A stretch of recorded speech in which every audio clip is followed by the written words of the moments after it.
আপনারা জানেন সারা রাজ্যে আজকে ত্রিপুরা প্রদেশ কংগ্রেসের তরফ থেকে সাম্প্রতিক বন্যা এবং ধসে আম জনসাধারণের যে ব্যাপক ক্ষয়ক্ষতি হয়েছে, বিশেষ করে কৃষক, চাষি, পশুপালক, শ্রমজীবী অংশের মানুষ, মৎস্যজীবী দারুণভাবে ক্ষতিগ্রস্ত।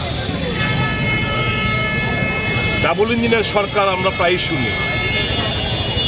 এই ডাবল ইঞ্জিনের সরকার যে প্রধান সরকার, কেন্দ্রীয় সরকার, আজকের তারিখ পর্যন্ত এক নয়া পয়সা বন্যা ক্ষতিগ্রস্তদের স্বার্থে রাজ্য সরকারকে দেয়নি। এতেই বোঝা যায় ত্রিপুরা নিয়ে কতটা উদাস। ত্রিপুরার মানুষ মারা যাচ্ছে না খেয়ে, বন্যায় দারুণভাবে ক্ষতিগ্রস্ত।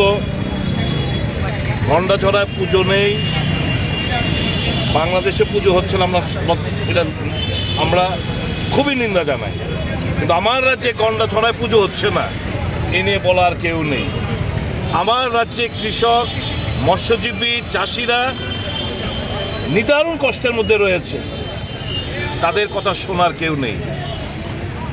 কংগ্রেস এই সমস্ত মানুষের তাদের মনের ভাবাবেগকে পুঁজি করে আমরা কর্মসূচি হাতে নিয়েছি।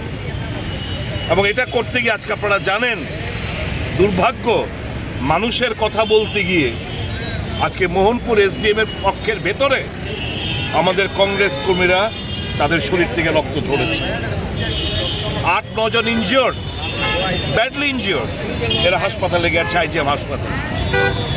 গুন্ডারা, হারমাত বাহিনীরা মোহনপুরের সংঘবদ্ধ হামলা চালিয়েছে এসডিএম অফিস কক্ষের ভেতরে।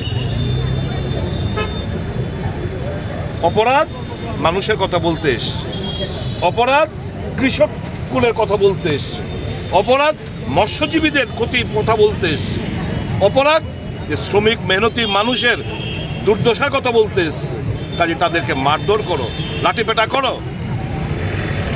ফ্যাসিবাদের একটা সীমা রয়েছে এদের মধ্যে, আর স্বৈরাচারী শাসকদের মধ্যে আমরা কোনো পার্থক্য খুঁজে পাই না। যাই হোক, রক্ত ঝরুক আর যাই খুশি হোক, কংগ্রেস দল মানুষের স্বার্থে তারা তাদের ভূমিকার দায়িত্ব সবটাই পালন করবে। এবং আজকে এই সারা রাজ্য জুড়ে একই কায়দায় 23টি মহকুমায় আমরা আমাদের কর্মসূচি পালন করছি। আমাদের ডিমান্ডের মধ্যে শুধু এইগুলোই নয়,